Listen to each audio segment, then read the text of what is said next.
These videos only happen because of the support and help from our sponsors. Support the companies that support us.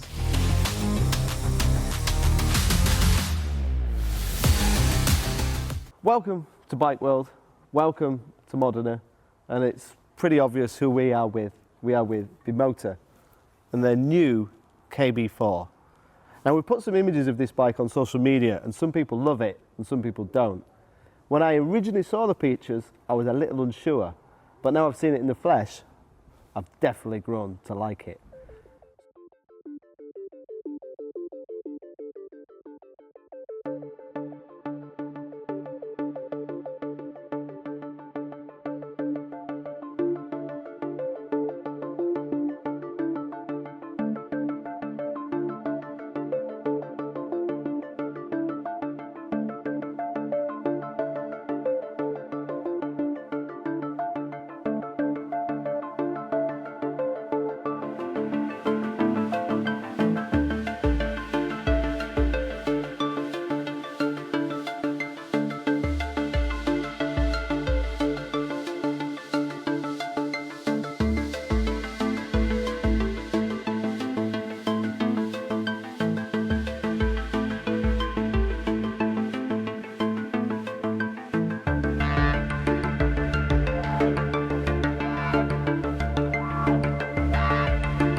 So let me give you a little bit of a background.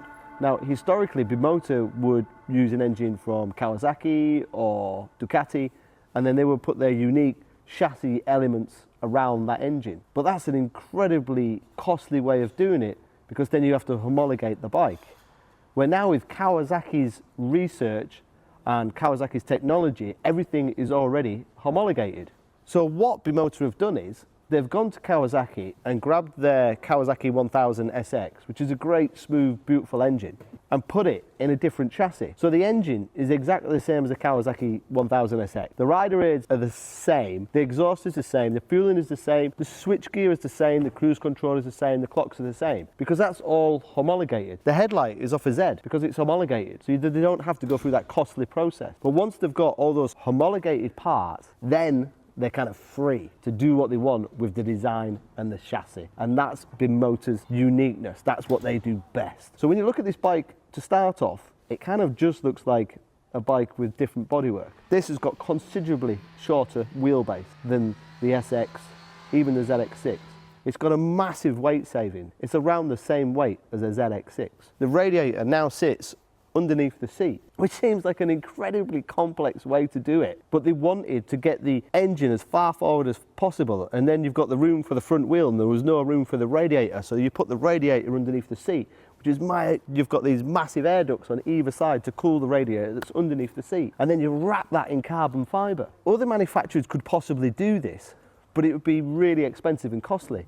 Where what Bimota do is they design the bike to work and then design the bodywork around it. So it looks the way it looks because it has to cool the radiator. It doesn't look because somebody in a studio designed it to look like this and then put an engine in it. It was the other way around. It is essentially, in very basic terms, a 142 brake horsepower, 1000cc, well, just over 1000cc bike with the weight and dimensions of a 600. Then, on top of that, you've got all-in suspension, Brembo brakes, and the rider aids have been recalibrated. So they are the same rider aids as the SX, but because it weighs less, it's going to stop quicker. It's going to accelerate faster because it's got considerably less weight, 40 kilograms less. So the calibration has been changed. On track here, the track is quite narrow, it's quite twisty, and it's just highlighted how light and agile and fluid this bike is. It feels 600 like, or maybe even less, but it's got really smooth, loads of torque, 142 brake horsepower. The downside, it's 30 grand. 30 grand is a lot of money, but when you look at it in detail, you can see where the 30 grand's gone. That is complete carbon fibre. The front mudguard's fibre, the bodywork is only 1mm thick, carbon fibre, the subframe is carbon fibre, the radiator is underneath the seat. It is dripping in quality components. The finish, the fix is all there. You can see where 30 grand's being spent. Really impressive bike. I tell you what I do want to do. Because Bimota are kind of strangled a little bit by Euro 5, imagine what this would be like with a race exhaust and race bodywork. Imagine what that would be like as a race bike. We'd be talking 160 kilograms and 150, 160 horsepower. I mean, that is going to be awesome. But in terms of a first ride here on this bike, feels like a 600, handles like a 600, but with 140 horsepower, with unique looks and unique styling. Just a shame it's 30 grand.